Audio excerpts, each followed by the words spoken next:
Hart here, and today we are going to talk about how to get started in self-publishing.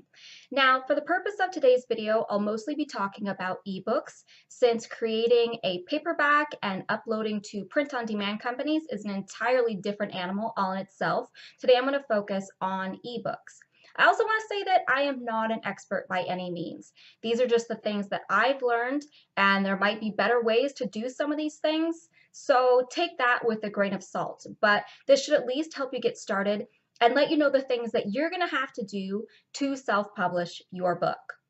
I also want to say that today's video is not a step-by-step tutorial of how to. These are overviews of the things that you need to do. We can deep dive into other subjects in another video, but for the sake of time, we're going to keep this short and sweet and just give you an idea of what you need to do to get started in self-publishing. So self-publishing a book probably doesn't sound all that hard. And now that I'm on my fourth title, it really is kind of easy to me. But I still remember that first book and how daunting it all seemed. The truth is that it isn't fast and it isn't easy. And there's a lot of work that you need to do. It's kind of like taking on a second job. The other truth is that it could end up costing you quite a bit of money. So the more prepared that you are for all the work that you have to do on your book, the better. So by watching today's video, I'm going to go ahead and assume that you've decided that self-publishing is the route that you want to take. Writing a book is only the first step in a long process. And believe it or not, writing a book is probably the easiest part. So the first step is, obviously, write a book. My best advice to give you is a few things if you haven't started this process already. One is to create an outline for your book. Even if you're a pantster like myself, creating an outline is going to help you along the way. It's going to help you not get lost. Even though I pantsed most of my books, I always know my beginning, I know my inciting incident, and I usually know my end, or I have a good idea of what I want the end to be. I also create a few key scenes in my head to keep that story arc going upwards, and the rest I just sort of let happen. But I would suggest if this is your first book, definitely sit down and outline it so you don't get lost along the way or lose traction on your story. My best advice is to use a calendar and set out daily, weekly, and monthly writing goals to help you stay on track. It'll help develop a habit, and when you have a habit of writing, it becomes natural. So my daily habit of writing, for instance, is that I write from 7 to 9 at night, and I try to write at least 1,500 words a day. Now, if you don't like the idea of using a calendar and you want to be a little bit more technology forward, there are several programs out there that you can use. A friend of mine just turned me on to a website called Pacemaker, and I'm going to give it a try, and I'll let you know how that works out for me as far as planning out my goals. One of the things I really like about NaNoWriMo is that I can track what I'm writing daily, weekly, and monthly, and so hopefully it'll give me that same sense of completion and feeling good about myself when I do meet my goals. So we'll talk about that another time. My next bit of advice would be to limit your distractions. Find a quiet room, use a playlist, whatever it is that gets you in the mood to write, set aside that time to write. Don't answer emails, don't look on Facebook, don't get on Twitter, don't get on Instagram. Now, if you're like me, social media is a huge distraction for me. I don't know why, but I can't not look when I hear that little ding go off that I have something happening on social media somewhere. I use the Freedom app, and I set aside a time block that I want to use to get my writing done, and I put my phone in another room. That way I can't look on social media during that writing time, and it helps me focus and stay focused on what it is that I'm trying to accomplish. So the next step in getting your book published is having it edited, proofread, alpha read, and beta read. Now these go in different steps, but they're all really, really important. The most important thing that I have in my arsenal is an alpha reader. Now, an alpha reader is different from a beta reader in that they read your manuscript in chunks early in the writing process. So why is having an alpha reader important? I love my alpha reader. She helps me find plot holes. She helps me find new ways to develop my characters, and she tells me when things aren't making sense in my story and where she wants to see more clarification. Not everyone uses alpha readers, and that's totally okay, But to me, it's a really important step in my personal process and one that I really look forward to getting her hard-hitting notes on the things that I'm not portraying correctly or maybe not getting out my ideas in a way that makes sense to a reader. The most important step in publishing your book is getting a professional editor, and probably one of the most expensive steps, but it's highly worth it. An editor doesn't just help you find spelling and grammar errors. They are there to help you make your manuscript shine. An editor will tell you when you need to rearrange certain parts of your story. They will tell you to cut certain parts of your story. They might even tell you to add or subtract whole entire chapters. All of this is really important, and it's best to take this as a learning experience. So with my first editor, when she wanted me to rearrange parts of my story, I asked why. When she wanted me to delete things, I asked why. And when she wanted me to add entire chapters, I asked why. And I learned from that experience. I learned how to construct a better story. When you go about the process of looking for an editor, it's important to make sure that they are familiar with your genre. Every genre has genre expectations from readers, and it's important to make sure that they understand how those genre works and how those readers read. It's also important to make sure that the two of you can work together well and develop a relationship that can grow and flourish with your book. So how do you find an editor? Well, you can ask around from a group of friends if you already have author friends. You can also look for freelance editors on websites like Upwork. Most editors will give you a free sample edit so you can see how they work and if the two of you are going to be able to work together. In addition to an editor, an optional choice is having a proofreader. Now, I also love having a proofreader because, again, it's just another set of eyes on your book to catch little things like spelling, strange sentence structure, which is a problem of mine, and other grammar things. Last up at this is beta readers. Now, not everybody uses beta readers, and you don't have to use beta readers, but to me, I find it to be a really important piece of my process. So after my book has been read by my alpha reader, a proofreader, and an editor, I hand it off to a small team of beta readers with a specific list of feedback that I would like back from them. I take this feedback and I incorporate it into my manuscript to see if they have valid points. Now, sometimes one person might not like something, and that's okay. That doesn't necessarily mean that I need to change it. But if all my beta readers find issue with a certain thing, then I know that I've got a problem. I also read through all of their feedback, and even if it's not something that all my beta readers caught on to, I still might go in and add it because I take validity in their words. It's easy to get your feelings hurt when you hand your book off to somebody and you see big slashes of red in things that you thought were really great, or maybe somebody didn't like a certain character or your character development or even parts of your story. It's important to not get so attached to those words that you can't see another person's point of view and take it all as a learning experience. Next step is your cover. Now, we always learned not to judge a book by its cover. And unfortunately, that's not exactly true. The truth is, we do judge books by their cover, and I think you know what I'm talking about. There are some pretty bad ones out there. It's really important to have a professional looking cover and one that is genre specific. No matter what genre you're writing in, there is going to be trends in colors, schemes, setup, all kinds of things. And having a professional cover designer will ensure that, again, your cover meets the standards. Your cover is the first thing that people are going to see when they go onto Amazon in a little teeny tiny box. You want that baby to stand out. I like to think of a cover as being on Tinder. My cover is the first thing that's going to make somebody swipe left or swipe right. It's the first hook in the cover dating process. You don't have to spend a ton of money on a cover. In fact, there are lots of groups on Facebook where designers are making pre-made covers for as low as $35 for an ebook, and I've seen as low as $60 for a paperback. Ask around, shop around. There are low-cost options to get a professionally designed cover, such as 100 Covers, 99 Designs, Upwork, and Fiverr.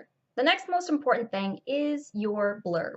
This is hook 2 in the book dating process. Again, swipe left or swipe right. Once your cover has caught someone's eye, the next thing they're going to do is look at your blurb.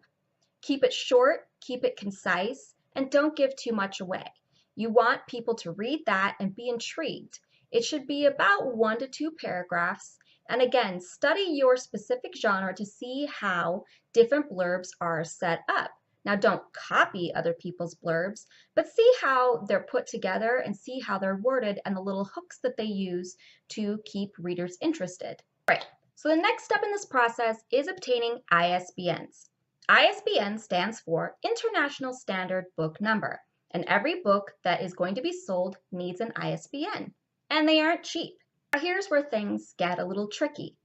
Every version of your book that you want to sell needs its own ISBN. So if you're going to sell a paperback, there's an ISBN. If you're going to sell a hardback, another ISBN, and ebooks need another ISBN.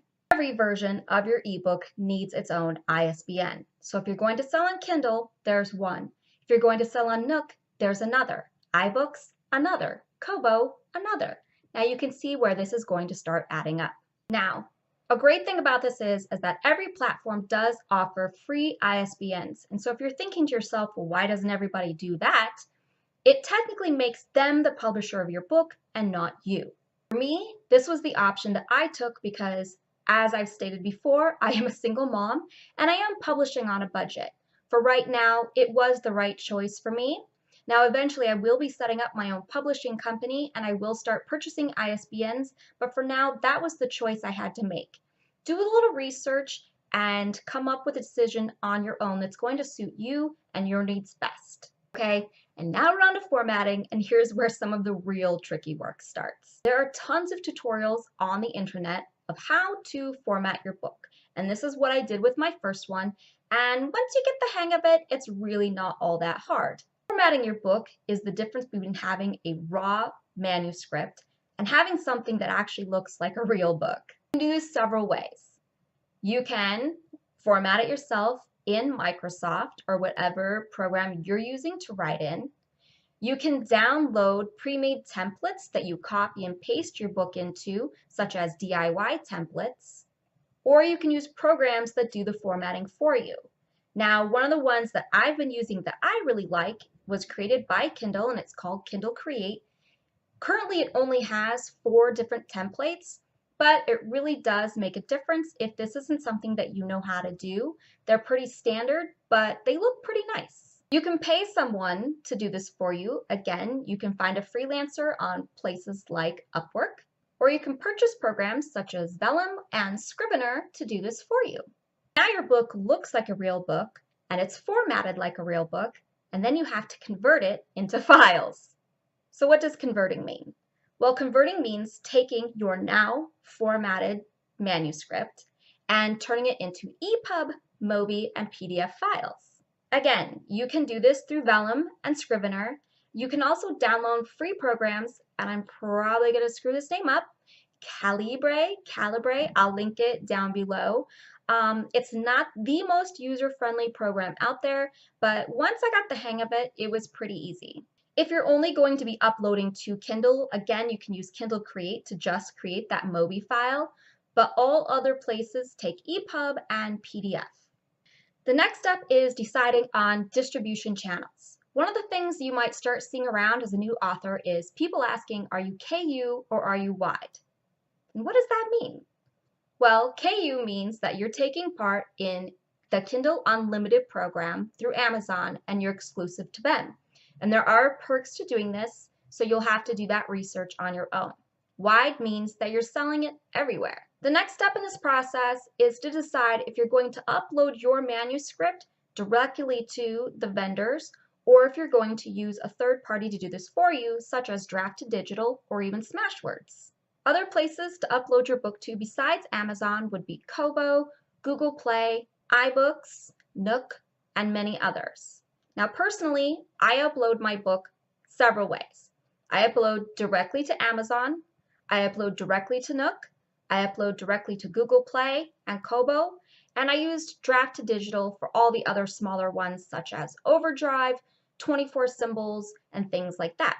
There are pros and cons to both. By uploading directly to the vendor, You have the ability to take part in different advertising campaigns and utilizing a lot of their back-end programs, and also sometimes earning a higher royalty. The reason I use places like Draft to Digital for some of the smaller programs and even a huge program such as iBooks is ease of use. But again, this is something that you have to decide on your own and what your own personal goals are. So today we aren't going to be deep diving into how to upload your book. In coming videos, we will go behind the scenes and I will show you how to upload to Amazon and Kobo and Draft to Digital and all those places and the differences in doing so. But now we're ready to move on. And our book is ready to go. We're ready to upload our book. And so now we need to start marketing ourselves and setting ourselves up as an author. You'll want to get your author page set up on Amazon and on Goodreads with a short bio, a profile picture, and links to all your platforms. The last step in the process is a hard one. You need to prepare yourself for possibly losing money on your first book. With the cost of editing and your cover and formatting, you might not make a lot of money to earn back that revenue on your first book. And it's just something that you need to know happens to a lot of authors. The joy of publishing is amazing. Holding your book in your hands for the first time is incredible. Getting that first sale feels like something I can't even describe. And getting your first few 5-star reviews, even better. But then the crash comes, and there's lulls in sales, and you get your first bad review. All of that can come to a crashing halt and bring on a little bit of depression. You need to realize that this is a rough ride, and it is a marathon, not a sprint. And here's where you need to decide, why did you write a book in the first place? Was it for money and fame? Because if that's the reason, then you're probably in the wrong game. Write a book because you have a story inside of you that you want to tell. Don't give up. Keep writing and keep publishing. Everything that you're doing takes time. Growing a readership takes time. Growing a following takes time. And success takes time. In the meantime, I'd like to recommend a couple of websites should you want to do more research on indie publishing. And there are two that I think are my go-tos in the indie world. The first one would be Indie Creative by Derek Murphy. He is an incredible self-publishing guru. He's very successful, and let's just say the guy knows his shit. Second one is Dave Chesson, and I probably just screwed up his name, with Kindlepreneur. He has lots of free videos, and he also has paid programs, but another guy in the industry who really knows what he's talking about. If you're on Facebook, a really great group, and again, I'll link it down below, is 20 Books to 50K. Now, this group is full of everything from people who want to be published to really, really successful published authors. There's so much to learn. There are PDF files for everything from marketing to launching, all kinds of things. I can't recommend that group enough. I have learned so much. I don't post regularly in there, but you can bet your bottom dollar that I am in there scouring information as often as I can. I really hope that you guys found today's video helpful. Self-publishing is daunting, but it is otherwise a very rewarding process. There is a lot to do, there's a lot of work to be done, but it can be done, and especially if you have a checklist to get you started and to know what you're getting yourself into. In coming videos, we will discuss how to upload your book, choosing categories, keywords, pricing, and even how to launch your first book. Until then, please thumbs up and subscribe to my video. Leave me comments for things that you'd like to see discussed in those upcoming how-to videos. And until then, I'll see you guys next time.